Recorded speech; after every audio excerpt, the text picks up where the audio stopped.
നരിവേട്ട തമിഴിലെ വെട്രിമാരൻ സിനിമാ സ്റ്റൈലിൽ പെടുത്താവുന്ന ഒരു മലയാള സിനിമ.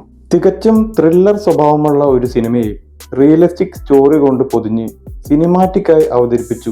അതാണ് നരിവേട്ട. ഫസ്റ്റ് ഹാഫിൽ ഇംപ്രസ് ആവാതെ പോകുന്ന സ്ലോ പേസിൽ പോകുന്ന തിരക്കഥയാണെങ്കിൽ സെക്കൻഡ് ഹാഫ് ആകുമ്പോൾ മികച്ച ബേക്കിംഗ് കൊണ്ടും എഡിറ്റിംഗ് കൊണ്ടും ബീജിയം കൊണ്ടും അതിതീവ്രമാകുകയാണ് സിനിമ. ആദിവാസി ജനതയെ അടിച്ചമർത്തിയ 2003 നടന്ന മുത്തങ്ങ സംഭവമാണ് സിനിമയുടെ പ്രധാന വിഷയം.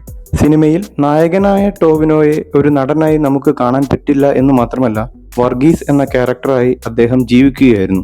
ജേക്സ് ബിജോയ് എന്ന സംഗീത സംവിധായകന്റെ ഒരു ഹാട്രിക് വിജയം കൂടിയാണ് ഈ സിനിമ.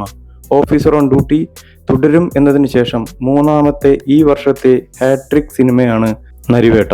സെക്കൻഡ് ഹാഫിൽ ജേക്സ് ബിജോയ് ചെയ്തു വെച്ചിരിക്കുന്ന BGM തന്നെയാണ് സിനിമയുടെ പ്രധാന നട്ടെല്ല്. അതുപോലെ സെക്കൻഡ് ഹാഫിൽ 20 മിനിറ്റ് ദൈർഘ്യമുള്ള പോലീസുകാരും ആദിവാസികളും തമ്മിലുള്ള സംഘട്ടനം സിനിമയുടെ ഒരു നെടുന്തൂണായി നിൽക്കുന്നു. അങ്ങനെ ചുരുക്കി പറഞ്ഞാൽ, സിനിമ കണ്ടിറങ്ങുമ്പോൾ 2003 നടന്ന മുത്തങ്ങ സംഭവം ഒരു നരിവേട്ടയല്ല, നരവേട്ടയായിരുന്നു എന്ന് നമുക്ക് മനസ്സിലാവും. ചുരുക്കി പറഞ്ഞാൽ, ഞങ്ങൾ ഹൃദയം കൊണ്ട് എടുത്ത സിനിമയാണ്, പ്രേക്ഷകർ അത് ഹൃദയത്തിലേറ്റട്ടെ എന്ന് ടോവിനോ പറഞ്ഞ പോലെ പ്രേക്ഷകർ ഇത് ഹൃദയത്തിലേറ്റട്ടെ എന്ന് പ്രാർത്ഥിക്കുന്നു.